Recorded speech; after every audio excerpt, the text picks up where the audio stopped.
नमस्कार, मैं शालिनी और आप देख रहे हैं न्यूज़ 1 टुडे। आई बढ़ते हैं आज की बड़ी खबर की ओर।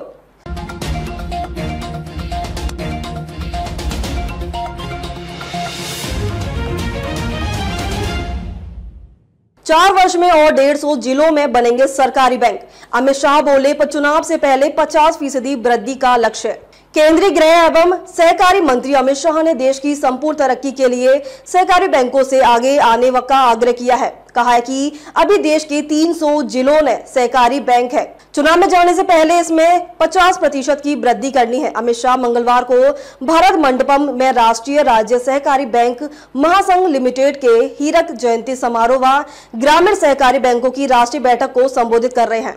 केंद्रीय मंत्री ने कहा कि देश के सभी जिलों में सहकारी बैंकों की स्थापना तभी हो पाएगी जब 2 लाख नई प्राथमिक कृषि ऋण समितियां बना ली जाएंगी। मतलब प्रत्येक पंचायत में एक पैक्स बन जाएगी, चाहे दूध उत्पादन प्राइमरी समिति हो या मछुआरे से संबंधित समिति। गांव की प्रकृति जैसी होगी वैसी ही समितियों का गठन कर लिया जाएगा। सहकारी बैंकों को मजबूत करना है तो पैक्सों को मजबूत करना होगा। उन्होंने कहा है कि पैक्सों को कंप्यूटराइज करने पर 25 करोड़ रुपए खर्च होंगे। इससे निबंधन से लेकर ऑडिट तक सारे काम ऑनलाइन होंगे। पैक्स ही राज्य सहकारी बैंक और जिला सहकारी बैंकों की आत्मा है। अगर सहकारी बैंकों को मजबूत करना है तो पैक्सों को मजबूत करना होगा। इसके लिए पैक्सों को नई तकनीकी के लिए तैयार किया जा रहा है। सहकारी बैंकों ने कृषि एवं गांव को मजबूत करने में बड़ी भूमिका निभाई है। अमित शाह ने कहा है कि सहकारी बैंकों का निरंतर आधुनिकीकरण और कार्य क्षमता का विकास हो रहा है। सहकारी व्यवस्था ने पूरे देश के किसानों और कृषि के नई जान फूंकी है।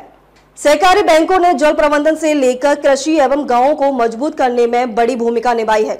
हमारा देश सहकार से समृद्धि और समृद्धि से संपूर्णता की ओर जा रहा है। अलग मंत्रालय की स्थापना का उद्देश्य भी यही है। सहकारिता मंत्री ने कहा है कि सरकार का लक्ष्य वर्ष 2027 तक तीसरी अर्थव्यवस्था को प्राप्त कर लेना है। अगले 5 वर्ष सहकारिता क्षेत्र के लिए महत्वपूर्ण होने जा रहे हैं। सरकार गरीब, दलित, आदिवासी और महिला का सम विकास चाहती है। सरकार ने करके भी दिखाया है। सरकारी क्षेत्र में इफ्को, क्रबको और अमूल जैसी संस्थाओं ने बड़ी उपलब्धि प्राप्त की है।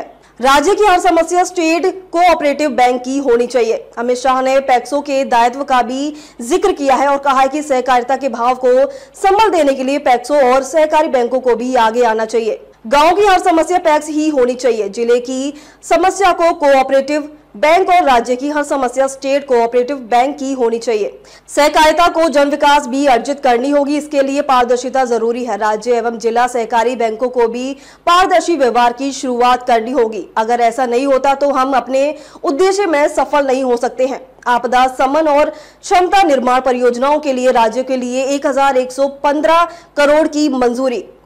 केंद्रीय गृह मंत्री अमित शाह की अध्यक्षता वाली एक उच्च स्तरीय समिति ने 15 राज्यों में विभिन्न आपदा शमन और क्षमता निर्माण परियोजनाओं के लिए 1000 करोड़ रुपए की मंजूरी दी है।